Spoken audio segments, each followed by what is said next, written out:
This show is brought to you by Starting Strongman. Go to startingstrongman.com for all of your news and information you need to train and compete in the sport of strongman.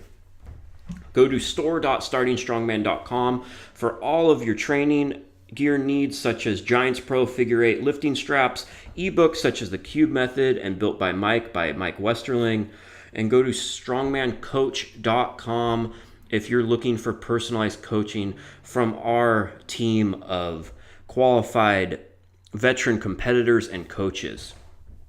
On this episode, we talked to Nick Hadge. Nick Hadge is fresh off of winning Junior World's Strongest Man put on by Ultimate Strongman. Nick Hadge has been competing in the sport for a few years despite being very young. You can follow him at Hadge_brothers on Instagram. You can follow, his brother, Zach, is also a strongman competitor who won the Arnold Heavyweight Championship and Middleweight Championship. So we will be talking to Zach in a future episode, hopefully. So enjoy this episode with Nick Hadge. Future guests lined up include Nick Best, Masters World's Strongest Man, and Brian Erlershay, who is competing he's going to be competing in amateur nationals in a couple weeks here, and puts out some really great videos on YouTube. So looking forward to talking to him. Enjoy this show with Nick Hadge. Welcome to another Strong Talk podcast. I am Kalle Beck, joined by Mike Battolino, and our guest today, Nick Hadge. And Nick just won Junior Worlds, which is under 23, correct? I thought it was under 23, but I think one of the competitors actually said he was 24, so I'm not 100% sure. That cheating bastard. Yeah, I don't remember who it was in my Facebook.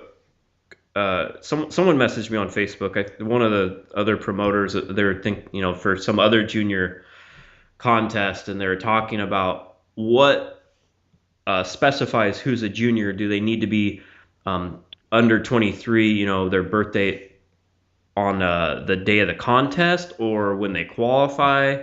And I was like, I don't fucking know. But yeah. I'm like, it would make sense that they have to be 23 or under by when the contest actually takes place. But yeah, that would make sense. Yeah, but how are you doing today? Great, man. Just bouncing back into, transitioning back into everyday life and a little bit different style training, but I'm awesome today.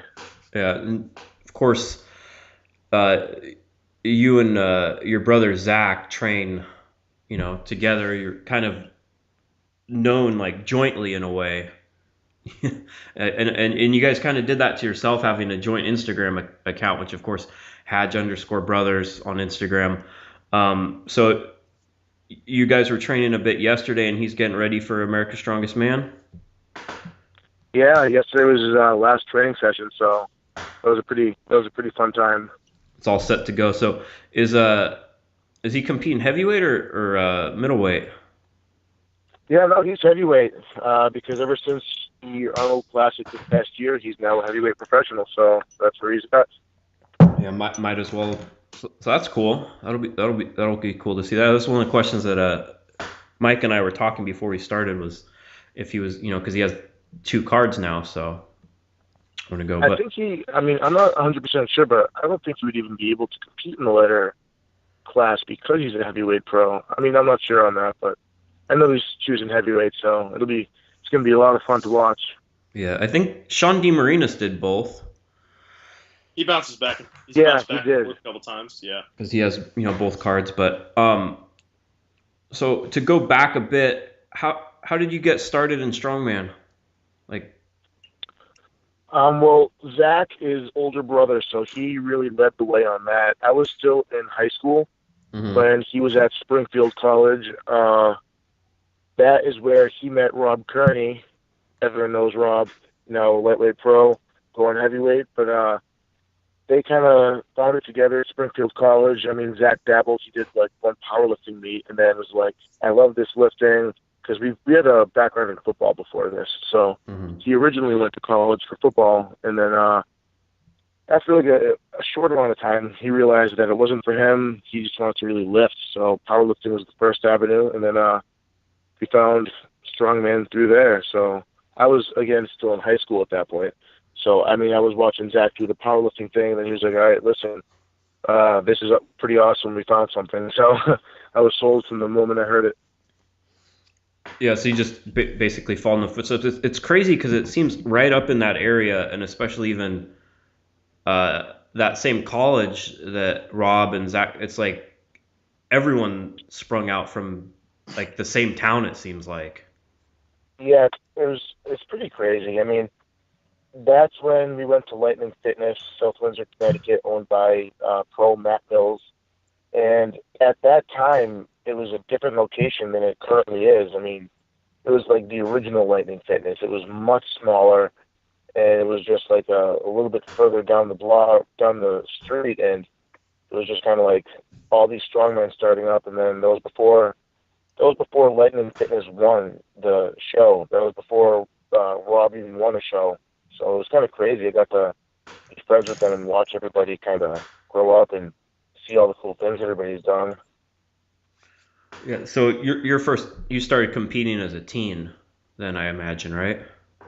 I was 16 years old and Lightning Fitness won, which was Rob Kearney's first strongman win, and it was my first show overall. I won the 231 Open. Never did novice. Just wanted to just go in there and try it. I mean, I think it was like my first time ever even touching the dumbbell, but I was just like, all right, let's go do this. I had confidence, so. Yeah, that's something you and your brother definitely both had. So you won the open class at 16, no big deal. No, not me. Rob Kearney did. I didn't Oh, win that. okay. That would have been pretty epic for me. But that was no. Because at that time there were a couple other big guys in the 231 class, and yeah, no, that was my first show ever. I was just getting my feet wet. Yeah, it's gained some experience. Um, so how much older is your brother than you? 2 years, like a little over 2 years, like 2.5, but 2 years like grade wise. So like I'd be a freshman, he'd be a sophomore, and then my sophomore year he was a senior. We went to high school and college together, so it was pretty epic. And it seems like you guys are like beyond close. So I'm sure that really helps with the training and everything that goes into the sport as well. Oh, it does. We're best friends. I mean, and that started early high school when we were both playing football together. I was always big, so I like played up like with the older kids, and I like got to play with him. So that's where we really developed our friendship and also our love for strength in general. So yeah, we've been friends forever now. How And much do you weigh now? Right now, I'm like floating between 270, 275, which is like pretty much like a personal record baseline for me. yeah, you definitely keep growing. Um, and then so what was the contest where you like really you took that next stride where you were like kind of right up there competing like at a higher level, not just doing like your first contest, getting your feet wet, like your first Yeah, nationals, etc. my first big show was Shreveport, Louisiana, my sophomore year of college. That was when me and Andrew Triana, my coach and my training partner, we really strapped down. It was our first Plat Plus show. I mean, that was back when I was still competing in the 231 weight class. So I was cutting down to 231, and we were dieting and training together every day. And I just missed getting my lightweight pro card to Jim Dart by 1 point. That was crazy. But and then Andy came in second to John Alderson by like a half a point. So it was we were just these kids in college, and it was just like, oh shit, we just did pretty well for ourselves. We almost tasted an extreme victory. So that's when it was like, all right, this is getting pretty serious. Yeah, and that's at a time where Jimmy Dart was, I think most would consider a big favorite going into that show. Already people knew he was like right, almost getting a card a couple times, and the same with Alderson. He had just won the Arnold. Yeah, So exactly. Alderson was a world champion, and Dart, yeah, it was known that was Jimmy Dart's show, but I got to go and give him a run for his money. So I mean, that was really cool for me because I mean I know how big of a deal he is. So that was just really cool just to be able to just be in that scenario. It was epic.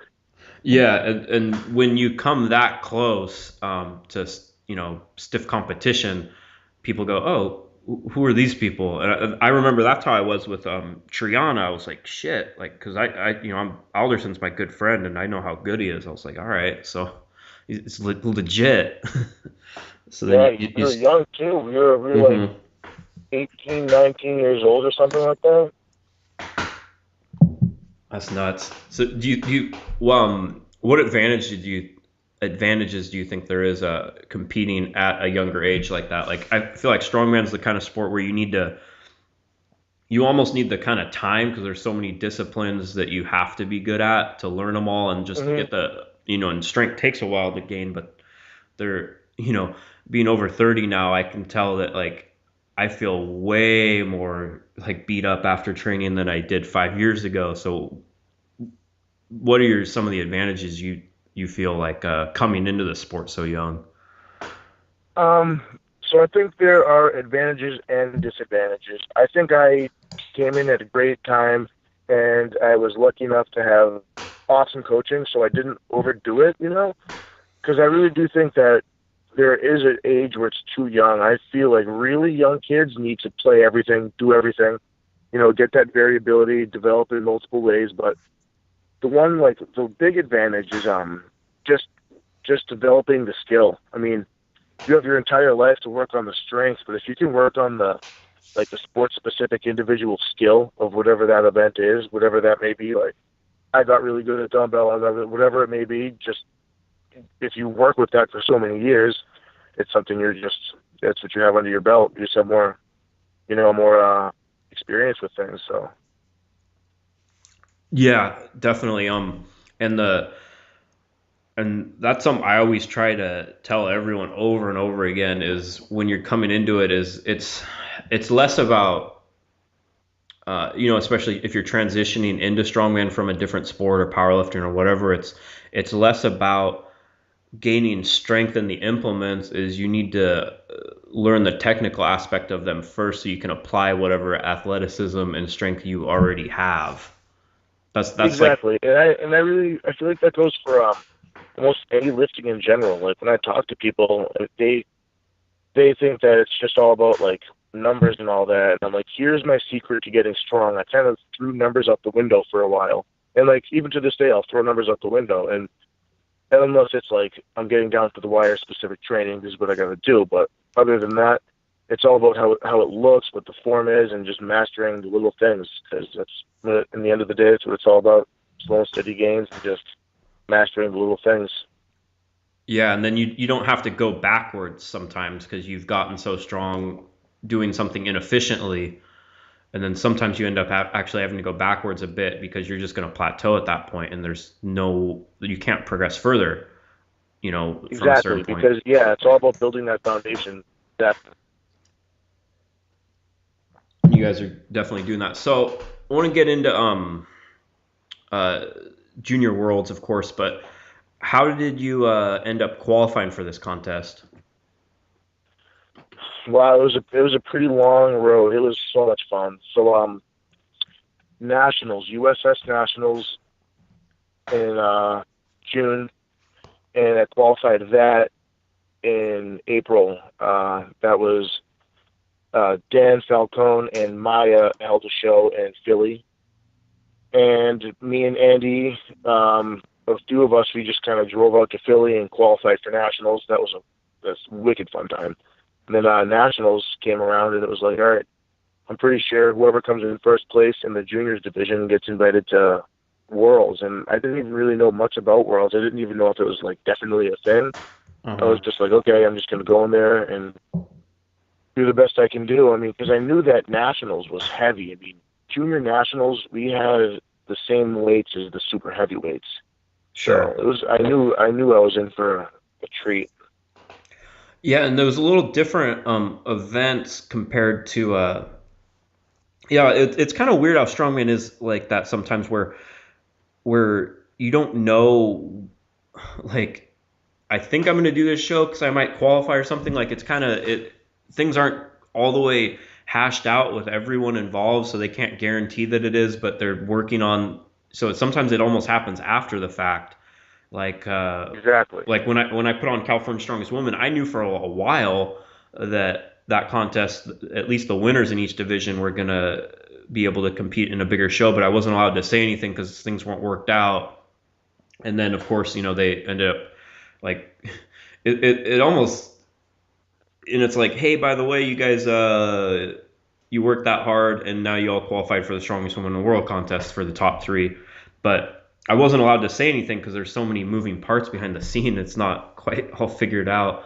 So like, I didn't even know at USS Nationals, and I stay pretty on top of things, that there was a juniors division. So it's Yeah, kind I think a lot of people didn't know that. of, but you did, and it seemed to work out. But the events were, and there was like over 300 people at that venue, so that must have been nuts. But the events were slightly different than for everyone else, weren't they? Like there was a Hercules hold, and Yeah. So the Hercules hold, only the juniors and the masters had that. So that was pretty epic. right on, yeah. And who was your competition at junior nationals? Luke, no, I forget exactly where he's from, but he is an absolute tank. He has a strong background in powerlifting, and like he told me he had like a 800-pound back squat and like a 600-pound bench, and this kid's just a tank. I mean, the size of his legs is just like, wow, this kid's no joke. So it was really just like me and him fighting for like first or second place on most of the events, pretty much the whole time. And was there about how many junior competitors were there at nationals? 4 or 5 of us. I think there were 4 of us. Right on. And 5 actually, 5. cool. And it was pretty close between you and Luke right down to the end, if I remember right. Yeah, it really came down to it literally came down to the last event. That's the best when that happens.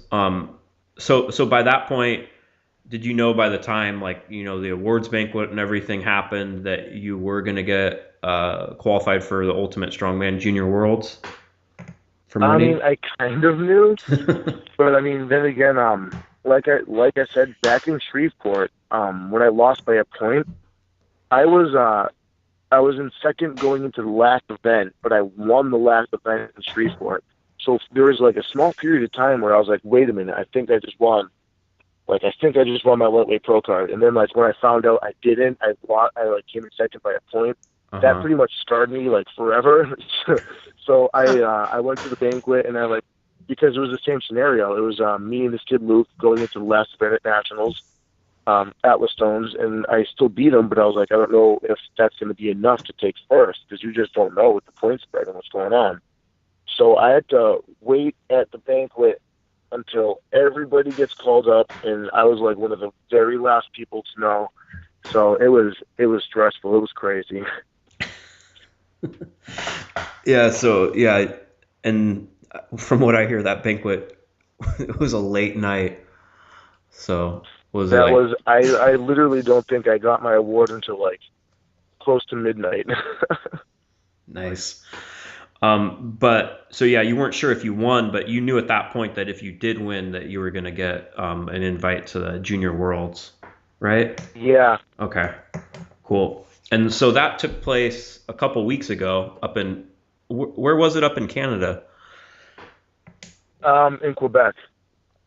All right. So did you have anyone travel up there with you? My mom, my dad, my brother, and his girlfriend. So you had the whole squad. You're good. I had the whole squad minus my own girlfriend. She was on call at a hospital, so she's still taking classes at school, doing work. So unfortunately, she wasn't able to be there. That's too bad. But so tell us about that day. Like it was put on by Ultimate Strongman, which is ran by, if anyone remembers, Glenn Ross. I'm sure you do, Mike, the daddy, Big Daddy, yeah. Big Daddy Glenn Ross. He puts on some contests up, with the Ultimate Strongman brand. And from what I remember, I think this is maybe the third or so that junior worlds that I've seen them put on, and Paul Smith, I believe, had won them previously. But the contests are a little different. Like it was a multiple day contest, and you had a ton of events. So just walk us through the day and the different events you had. Well, actually, this was a 3-day show. Yeah. So yeah, it was awesome. So the first 2 days there were 3 events, and on day 3 there was 2 events, so 8 total. And day 1 started off with a duck walk for max distance. That was probably the most brutal event of them all, to be honest. How heavy was that? I believe it was 440 pounds. So how is that set up? Do you have to turn while still holding it, or? Exactly. And fuck that. what it was like, yeah, I know. And what it was like is the massive weight, and then there's kind of like the little thing the handle that you're grabbing is like a metal triangle that like loops through, so there's a little bit of swivel. Sure. So that turn was absolutely brutal. Like I was blacking out during that turn. And the inside of your legs must have. You probably still have scars from it. I don't know why, but the other competitors didn't have it nearly as bad as me. I was like bleeding. It was terrible. Yeah. How far did you go? I don't even know exactly. I mean, my numbers from that day are still foggy. I don't even really. I know I did one, and I went down and then halfway back, and then literally went until I couldn't walk. I literally like fell at the end. I went until absolute failure. Yeah, I've watched you and your brother compete multiple times, and that is that's something that never changes. Is you guys go until you. I've seen both of you fall down multiple times. Yeah, we just go in. Yeah, that's a talk I had with Zach one time. As I said, like at a nationals, I'm like, dude, I think like it's awesome, like how hard you go, but you need to almost like control it a little more. It's just like I remember talking to someone else before. I'm like, when both of you guys go, it's like uncontrolled chaos. It just needs to be controlled chaos. I actually learned that a lot on this past show, the whole controlled chaos thing. I think the only reason I fell for this one is just because I was just blacking out, but that actually is something I've been learning a lot more lately. That sounds like one of the most horrific events I've ever heard of, though. A like 200 kilogram max distance duck. Ugh. It was, yeah, it was by far the most brutal event out of all 8. So how many events total were there? 8. Eight events, 3 days, and it looked like there was a good crowd, and it was a nice venue, and that's what I really like to see in strongman shows. Oh, it was absolutely unbelievable. There was like 5,000 or 6,000 people every day. Were you part of like a different festival, or? Yeah, it was a hot air balloon festival. So it's just like there are just all these beautiful hot air balloons in the sky and a massive carnival going on. So it's a big deal over there. It's every year. It's almost like it's at the county fair. I like that part. Like, and strongman's just another spectacle. And I feel like Seriously, I know. Venues like that are a better fit than these fitness expos. I didn't even realize how popular hot air ballooning is. It's ridiculous. Yeah. Like, have you ever heard of like the hot air balloon festival in Albuquerque? No. Yeah. So, real quick, I had a student that was telling me about that, and he's like, "Yeah, it's this huge thing." And apparently, they'll get in their hot air balloons, and they'll just kind of land throughout Albuquerque. And the people there are like, they're trying to help people when they land. They're like, "Oh, well, you're in this part of the city now." They're landing like in the street, in their yards. It's apparent, yeah, it's intense. So I can see why so many people came out. If only strongman could get as popular as hot air ballooning. We can only hope. Yeah, right. Maybe we're missing out by not doing strongman in the sky. Maybe that's what we're missing. That could be another angle. Terrifying. That's terrifying. Yeah, I'm definitely staying retired if that's where this sport goes. But so what event was up next? So discipline 2 after the duck walk was dumbbell. So the dumbbell was interesting because and I think we all got like kind of hit with a twist that it was clean once, press away, and I've never had that in a show before. So I love that. Yeah, it was interesting, and I don't think it would have been as possible if it was a bigger dumbbell, but the dumbbell wasn't big at all. Yeah, it looked like it was like Is it a Thomas Inch? No. it was like it kind of looked like one of those. It almost looked like the kind I used in China where it was heavy, but it was just like a machined like block of metal or something. Exactly. But fairly compact, like almost looked like a little bit oversized gym dumbbell. Exactly. Yeah. So I like that because I always hated doing the clean, but yeah, you get like we were talking about earlier, you get so used to being technical about something, you get in a certain rhythm with events, and when they're always clean each, that's kind of your rhythm. So Yeah, and I just felt like bringing the dumbbell from overhead to my shoulder, but it took a lot of energy out of me. oh yeah, It was weird. it'll fry your shoulder real quick because you kind of have to control it a little bit more than just dropping it to the floor. And the thing is, you can't use your other hand to guide it down. That was like a major key. That'd be different if you could. Oh, you couldn't? Oh, that's crazy. No. So like you have to get the dumbbell back to your shoulder with one arm. Once it's there, you can use your other hand to kind of like push it into place, but you can't control it as it comes down. So I can just imagine that right now. A lot of the competitors just smacking themselves in the shoulder hard. It wasn't as bad as you would have expected, but yeah. And then of course we just had Matthew McCoy, the competitor from Ireland. He weighs 230 pounds. Just smoked everybody. Got 12 reps. I came in second with 10, but he just went out there and just smoked everybody. It was awesome. How much did that weigh?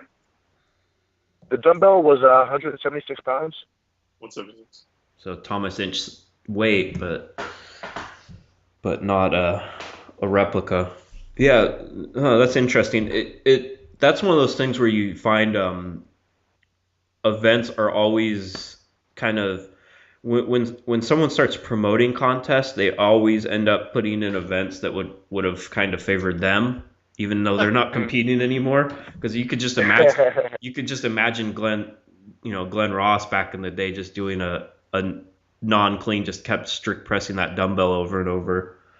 And it's funny because I didn't think you could actually do that, but the kid who came in third place from Canada, representing Canada, 340 pounds, like 6'3", just sat there and just strict pressed it for 8 reps. I was like, wow, what a tank. It was like barely any lower body, like push. It was just like a boom, just cranking them out. It was crazy impressive.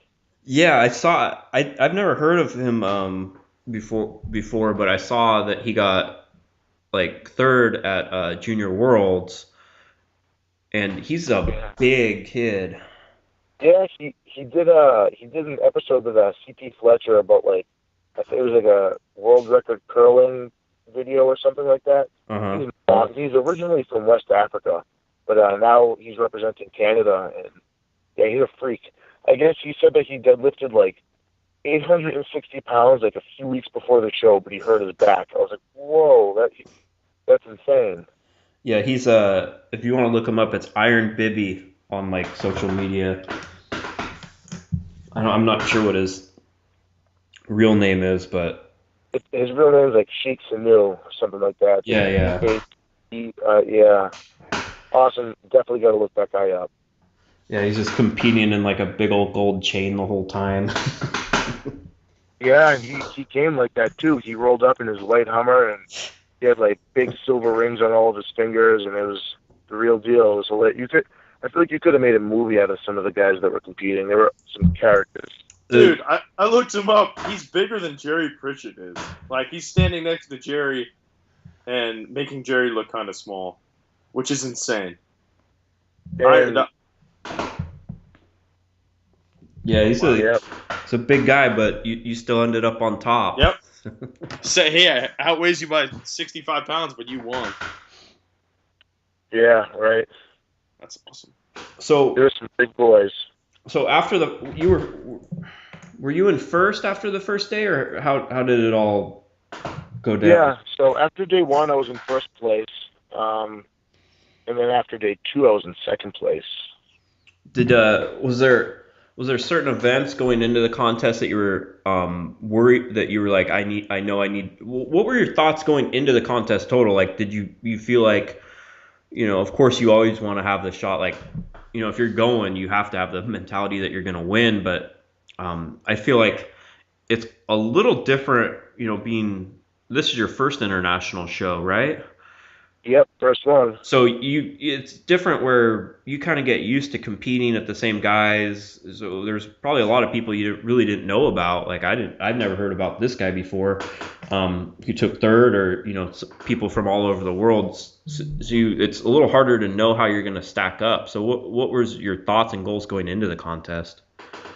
Well, I knew it was an international show, so I knew I was in for a fight. I knew that there was going to be some dudes out there that I don't know about that are going to be the next strongest guys in the world. And I was right about that. These guys are going to be the next strongest in the world. I looked a few of them up, specifically like Tom Staltman, like him.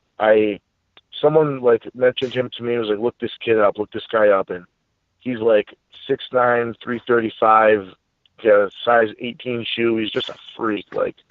So I'm like looking these guys up. I'm like, okay, this dude's like 330. This guy's 330. Like this dude's 330. And I was like, all right, I gotta step it up. It's not about winning one specific event. I just gotta hold my own and stay top 3, hopefully, in everything. Because it's 8 events, it's 3 days. So I'm not gonna try and focus on one thing specifically. I just want to show up well-rounded and perform to my best ability. Yeah. How did you feel after day 1?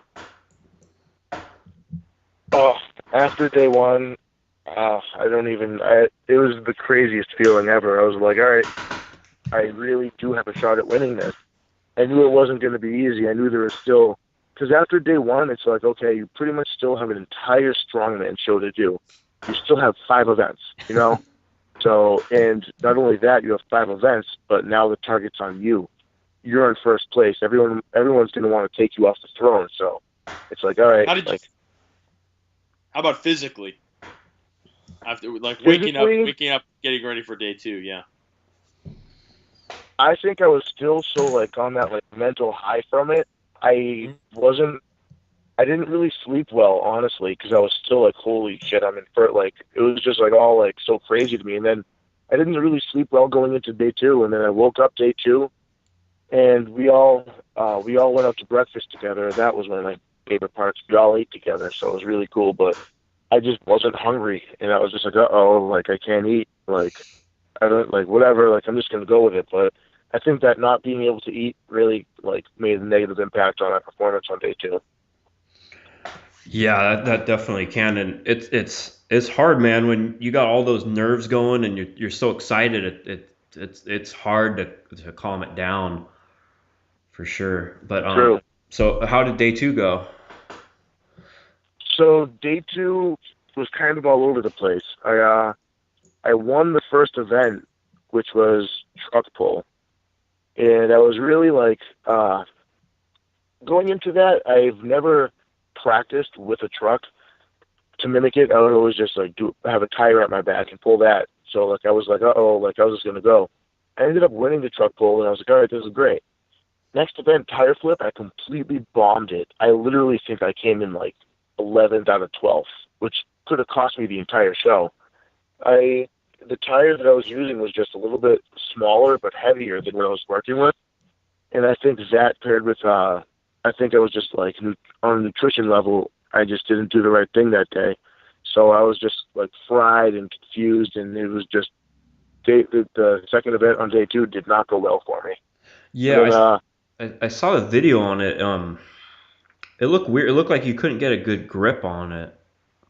I couldn't, and it was because it was smaller than what I've been working with and heavier. It was just weird.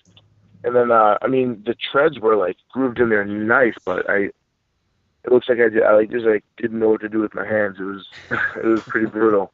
And then once you fail one rep at the tire, that drains you. That thing's coming back at you, and it's like, damn, that takes a lot out of you. Yeah. Plus, truck pull, like you said, it's not too common of an event, especially at an amateur level, to find in contests. So you're saying you weren't trained on actual truck, and you got first.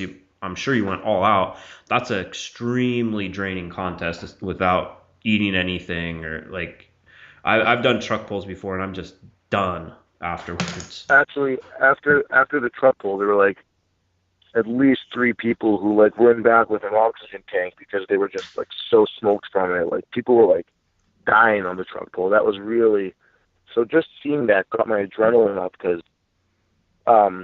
since I was in first place, I was the last one to go for that event. Mm-hmm. So I'm seeing like 11 dudes before me that are all like only one other person even finished the truck pull. Everyone else just came short because there was a little bit of an uphill thing at the end of it, and everyone was just getting stuffed there, and people were just like dying, and just like it was just wild. Like my adrenaline was going, so it's like, all right, I'm just gonna try and run through this, and I did it.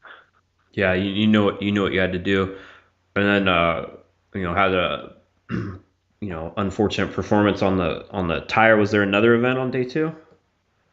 Yeah, so the last event on day 2 was the Atlas Stone, and I came in 3rd on that event, but that brought me right back up. Right on, and then, but I think you were still a little bit out of first after day 2 though. Yeah, it brought me back up, as in like sure. I think after the tire, I went from like first to probably like 3rd or 4th or something stupid like that. Like that really screwed me. So got right back up to 2nd place. So then going into day 3, I was in 2nd place, and Tom Stoltman was in 1st. So when you have a performance where like nothing goes right, you're in first, everything has been going right before it, you're in first place, and then everything goes wrong and you drop multiple spots, how do you like mentally come back from that to not let it affect you through the next event and the following events? Because, well, Eric Dawson taught me one thing: have a short memory. And so, same with my coach, Andrew Triana. Once it's done, it's done. It's in the past. I mean, I'll use it as fire for the next event, and that's what I did. But, I mean, you can't let yourself just, like, think about blah, blah, blah. Like, now is the time where I'm thinking about all that stuff. Like, I'm kicking myself about it now, not then. Then, it's kind of just, like, fuel. It's like, all right, like, that's on me. I'm confident about the other events just because I knew I was going to come in well-rounded. So I'm just going to absolutely blow up these next events. No questions. Like, there's only one option. So. Yeah, that's what I always whenever I'm helping someone at a show or coaching someone or something, and like they have a poor event. I always tell them, I'm like, you got 5 minutes to be pissed off, then that thing, it didn't even happen. Exactly. I don't want to hear one more mention of it again. Yeah. But give them 5 minutes to be pissed off, sit there, and then now you got to just focus on what's next. That's done. You can't do anything about it. Exactly. Right on. So day 3, you had the giant. Where's he? He's from Scotland, or where's Tom from? Yeah, he is. You had him. Yep. So you had the giant guys like 6'9", 6'10", Tom Stoltman. His brother's Luke Stoltman, who has been to Worlds a couple times, right? Or is they related? I think so. He's a tank. He's 33 years old, I believe, or 32, 33, something like that. And yeah, those brothers are absolutely incredible. Gotta have a brother on brother show, like a little team competition between you guys. I know. That's been said. That would be hilarious. That'd be great. So, he's a little in front of you going into day 3. How many events did you have on day 3? 2. So just 2 more events. So how'd that all go down? Really well. I mean, I was iffy on the first event. It was a max wheelbarrow. So what it was is everybody goes 5 meters and it's last man standing. Every jump is 250 pounds. Is a 250-pound jump, and you get one drop. That's it. So that actually really went my way. I mean, I didn't know how it was going to go because, I mean, leading up to it, I would just do like farmers carries, and I would just grab it towards the back, or grab it towards the front, so I have to like lean into it, push into it. But I didn't have like anything exactly to mimic it. So, but that event, I think I took third on that, which was what I needed to do. How many rounds did everyone last? Oof. Honestly, I'd like to say 6 or something like that. Paul Smith set the world record. He came in first. I don't even know how much weight it was. Like I said, my numbers were foggy from that day. I don't even know what weight I ended at. I have literally zero clue. But all I know is Paul Smith set a world record, and it was intense. I mean, if you're adding 250 a round and you go 6 rounds, I mean, you're getting close to 3,000 pounds. It was something. Yeah, it was definitely close to that. How were your hands after that event? Oof, I am extremely lucky. The worst my hands were, believe it or not, the Atlas stone. The last stone gave me like this brutal blister on the tip of one of my fingers. And like other than that, I think I had like one small callus rip, but I'll tell you, after the wheelbarrow, there were like 6 kids that were just missing chunks of skin off their hands. There was blood. That ruined kids' hands, which doesn't help because the last event, I mean, granted you have straps, but it was card deadlift hold for time. So, I mean, everybody was going into the last event with like ripped up, bloody hands. So a deadlift hold for time with people will, that's still going to be a grip event with straps or not. And and even if you have straps, the pressure is still on your palm, and if you just ripped all the skin, that's just pain. You're going to be in a ton of pain. Fun. That's not fun at all. So before we get into that event, I feel like if you compete on the kind of circuit everyone does here, you go to do a local show, you go to nationals, you do amateur Arnold, etc. You get used to a certain type of event and rhythm, and then a lot of these international shows have those kind of events like a wheelbarrow for max, max weight, a duck walk. These like kind of oddball events they're more of like what you'd see at some of the older strong, worlds and stuff. How was it dealing with all these new style events? I feel like it was a great experience for me because even truck pull, I feel like that's like a really popular international event. Like all my competitors were like extremely familiar with it, and they were like, "Yeah, like we do this. Like I've done this plenty of times in a competition," and it was just kind of good to see, the other like styles, and because I mean, if I'm going to be at international shows more, I gotta get used to what they do more often. So it was a good experience. Yeah, I feel like there's times where I felt like I was training like an axle for reps, a yoke for 60 feet, a stone over bar for reps for like 2 straight years or something, like, so it kind of it's nice. I'm sure it's also nice to just have to change things up and keep it fun. That's one of the things I always found fun about strongman is there's so many different things you have to be good at, and keep it less specialized. Exactly. So how'd the deadlift hold for time? That's a pretty. Were you? Did you get back in first, or are you still a little behind going into the deadlift hold? I'm pretty sure going into the deadlift hold, I was either in first by like a half a point or like in second by half a point. I know that it pretty much was going to come down to that, and it did. So. Was it the setup where you guys there's 2 going at the same time, or? That's exactly what I was going to ask. Yep. It was pretty crazy, and they were like the cars were like angled towards each other a little bit, and it was like, all right, that's my car, that's Tom's car, for the title, come out here and like take your grip type of thing. And I actually, so wow straps weren't allowed on that, and Makes the wow sense. straps were deadlift.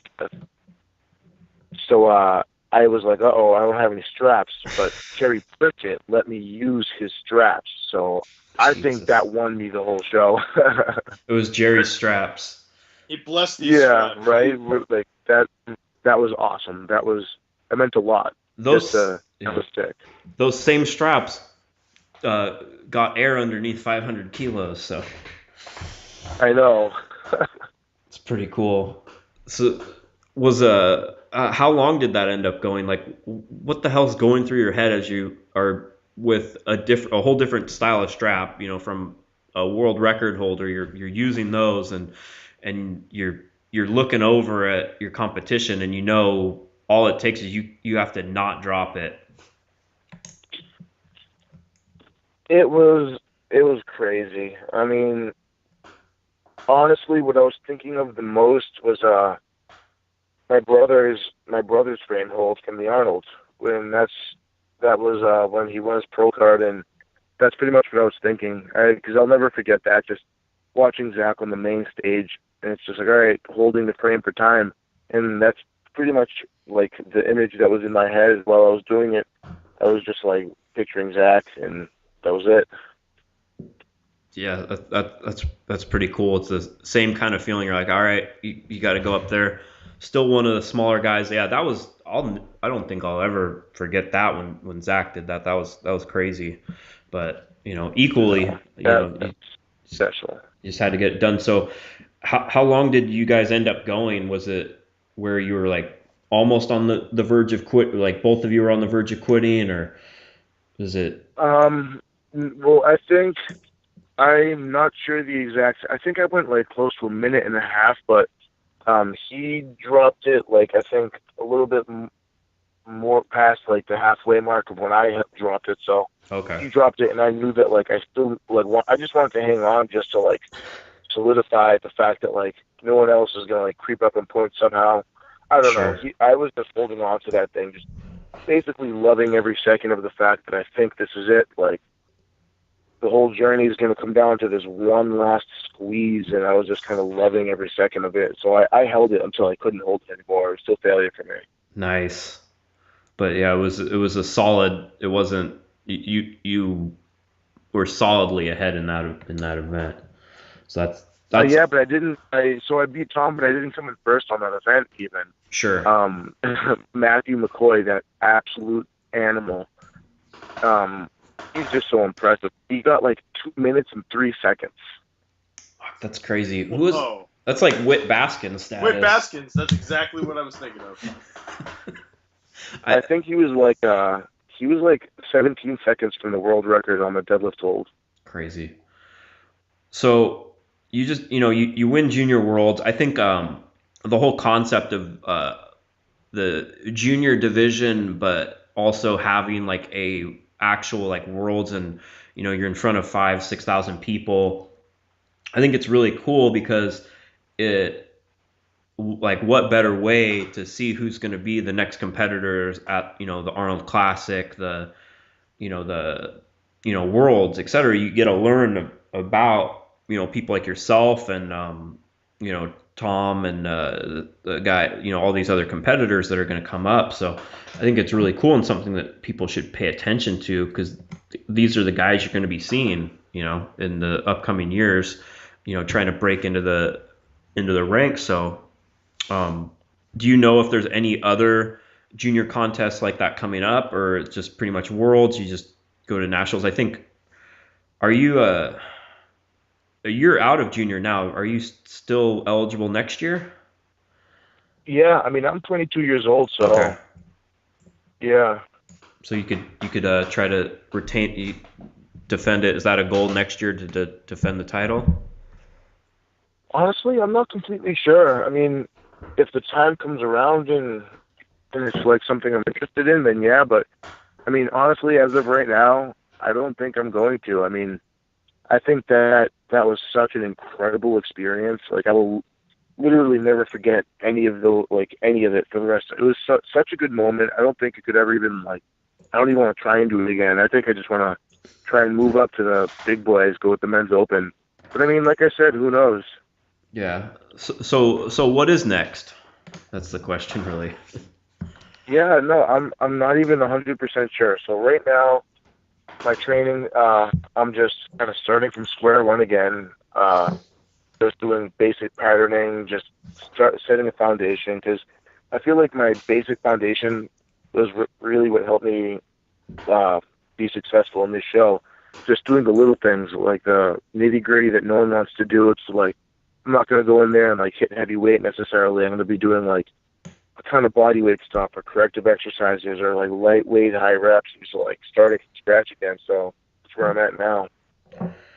Yeah, it's a good lesson that people need to pay attention to is it having a actual off season and just building and rebuilding that base and correcting everything else that when you're doing a heavy training cycle, you start to hurt and you get some imbalances, but there comes a point where when you're close to a show, you just have to be worried about the performance more so than the movement at some point. Exactly. So you need that time to then go back and fix all that stuff. So you still are 22, so you have a long career in this sport. So I was talking to you, Mike, earlier, because you're saying you're doing pretty much 8 months you're doing strongman, then you're taking a couple months off to do some other stuff and keep it a little lighter every year. Yeah. And that having an actual off season is going to keep you in the sport longer and progressing longer. I think I think it's a good idea if you do that. And Nick, I don't know about you, but when I do that, I kind of feel like I'm 22. You know what I mean? Yeah, I know. As soon as you said the 22 reference, I had to go with Taylor Swift. I'm sorry. That's hilarious. I saw that a couple of the competitors are doing the Ultimate Strongman World Championships in a couple of years. The guys that placed behind you, what's up with that? Did you get an invite and you turned it down, or? No, I haven't really gotten an invite or really contacted by anybody for anything. I'm just kind of chilling. Yeah, because I saw that the Iron Bibby guy and Tom and people were competing there, but I also saw Eric Dawson's is on the lineup. So I was wondering. Yeah, no, I'm not too sure. I don't really know how that goes. I think that might be I was seeing them well, these guys got an invite and are competing, but they got second and third. But so where are you training out of now primarily? I mean, I see your brother at Titan sometimes, that you at Lightning Fitness. So where are you living right now? I am training at Titan. I'm living in Foxborough, so it's Titan's in Medford. It's about a 45-minute drive to my house. Back when I was at Springfield College, Lightning Fitness was 20 minutes away, so that was my home gym when I was at school. But I graduated, so now I'm at Titan Barbell. Right on, which of course is owned by Eric Dawson, who, like I said, he's had a great year this year. Very kind of under the. He's had a really good year. Very under the radar, actually. You've all had a great year. Yeah, that's true. Yeah, we've been having a lot of fun. I mean, I've been training at Titan for 2 years, maybe. Yeah, 2 years, because that's where I trained for 2014 NAS Nationals. So yeah, it's been a while since I've been there. Nice. And are you headed with your brother Zach to America's Strongest Man next week? Oh, it pains me to say that I am unable to go. Due to work reasons, I'm unable to take the time off. I think that one's being live streamed, so at least you can watch it at home. That's what I'll be doing. Yeah, it's not the same for him though. Yeah, it's really tough. It's really tough. That whole real life thing really gets in the way of a lot of stuff. Oh, it's brutal. It's the worst. You could go into. I mean, now that Kalle is in, his lifestyle is hair care products, you might be able to go in beard care products, and that could be a full-time thing for you. Yeah, it's plausible. True. Hey, Hey, I'd definitely do that. If the I opportunity. mean, Go ahead. Kale gets a lot of hair envy. You probably get a lot of beard envy. I do. That's true. So if the Take opportunity, advantage of that. yeah, you should. Yeah. So if there's any, beard care companies out there listening, feel free to hit Nick up and, let him have more time to travel around all these shows. So so you haven't heard anything about being invited to any other like international shows like that, or you just, now gonna hunt that, after a little bit of time, go for that heavyweight pro card in, Strongman Corporation? um, yeah, well, no one's invited me to anything yet. I would assume that it just helped, kind of get my name out there, and hopefully one day I will get a cool invite, like an international. But yeah, as of right now, I'm just gonna kind of see how everything goes. I mean, maybe I'll go through USS and try to get like an invite to like the Arnold Classic that way. So I'm not exactly sure. Yeah, just see what, of course, everyone's going to hear you on this, and then they're going to be wanting you to fly out here, fly out there. That's how it works. We make Yeah, superstars. I'm just open to whatever can, help grow the sport of strongman in any way possible and help get myself and my brother's names out there. For sure. And of course, you can follow you guys on Instagram. It's Hadge_brothers, right? That's it. Yep. Cool. And it's a good one to follow. I sometimes have to play I'm like, wait, is that Nick or Zach? Beard length. Oh, everyone You go plays by that game. You go by the length of the beard. Yeah, that's what I have to do. But so if you shave yours down a little bit, it'll be hard for me to tell, because sometimes like you both have beanies on and stuff, and I'm like, which one is it? I know. So long term, are we going to see a CBS Sports broadcast where it's like Heat 1, Nick Hadge, Athlete 2, Zach Hadge? Is that going to happen?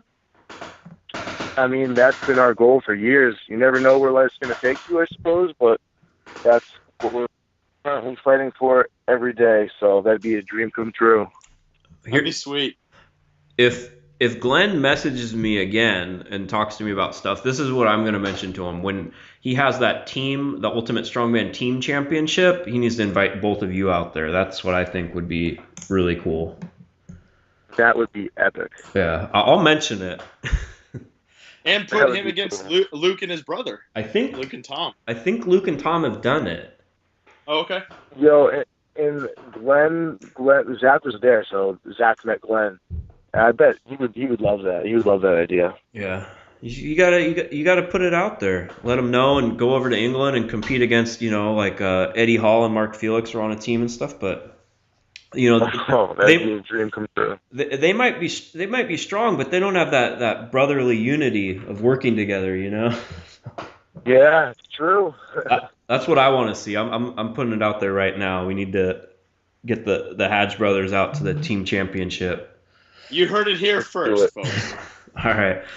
It was great talking to you. Thanks for taking all the time. I didn't mean to take this much of your time, but it's 8 events. Oh, man, I enjoyed it. There's a lot to cover. Of course, if you have any, you go to Titan Barbell, check it out with Eric Dawson, all that. Any other, social media or plugs, people get a hold of you, want to invite you to their contest, just follow your training. Where can they do that at? Yeah, I don't even, my Instagram's pretty much where I just post all my training videos, so all I got for now.